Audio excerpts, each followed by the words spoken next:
Good afternoon. Good afternoon.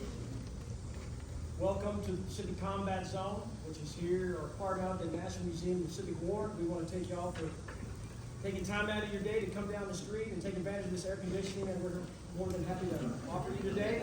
And for taking in our campaign briefing on the Battle of Peleliu. Now, before we begin our combat demonstration, we want to talk just a few minutes about the battle that took place there almost 80 years ago. Now, Peleliu is a reef island that sits in the vastness of the wide open Central Pacific.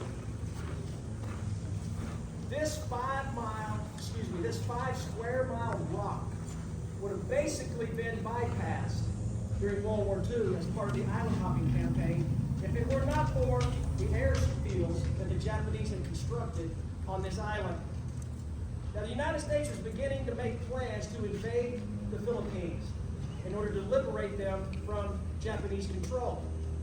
And these airfields provided a potential threat to General Douglas MacArthur in his return to the Philippines. So it was decided that the island of Peleliu had to be taken.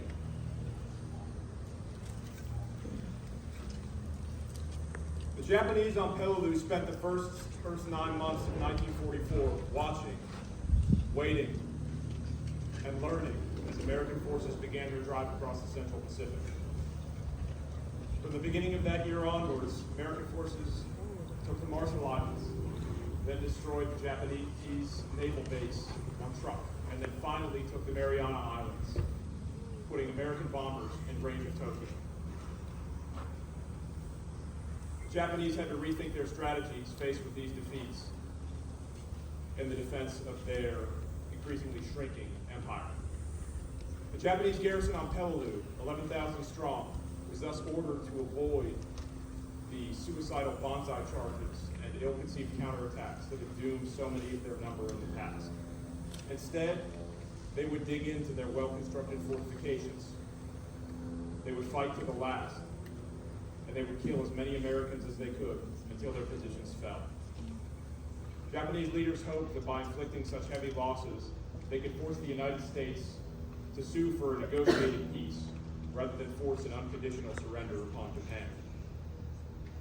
And so it was that 50,000 Marines and soldiers landed on Peleliu on the 15th of September, 1944, unaware of what awaited them and confident that the battle that lay ahead would be like many others that had come before, savage and violent, but relatively short.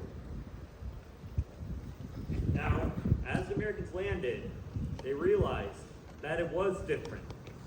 And soon, the Japanese opened up from their caves and concealed positions in the Peleliu Hills with artillery fire that strategically targeted their duck and LBTs.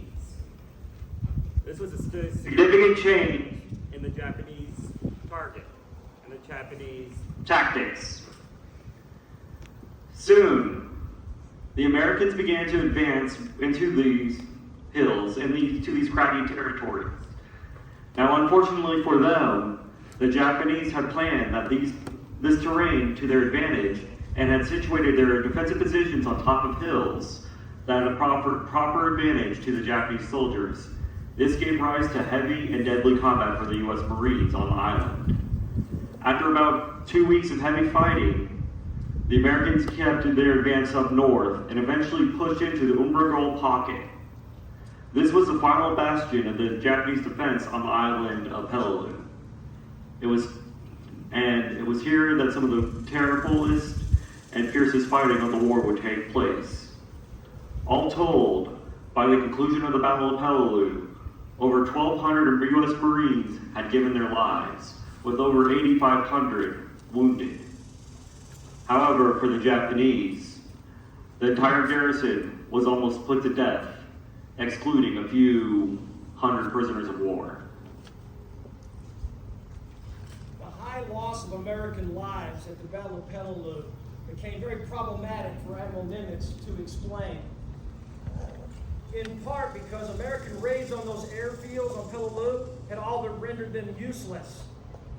And they really posed no potential threat to MacArthur as he planned his invasion or his landing at Leyte. But the mission went on. Peleliu. How many of you have ever heard of the island Peleliu? It's been pretty much forgotten. But recently, the United States returned to Peleliu. If you've been paying attention to what's going on in the news, you might have caught this story. In order to strengthen America's strategic capabilities in the Pacific, United States Marine Corps engineers just recently repurposed, revitalized the airstrip on Peleliu to give us a presence there. For the first time on June 22nd of 2024, an American aircraft landed on this new repurposed airfield, a C-130. And the Marines, as they were finishing up the airfield, they renamed the airstrip in honor of E.B. Sledge, who was part of the United States Marine Corps 1st Division who fought on Peleliu, who would later write the book With the Old Breed at Peleliu and Okinawa. You might want to put your ear protection in.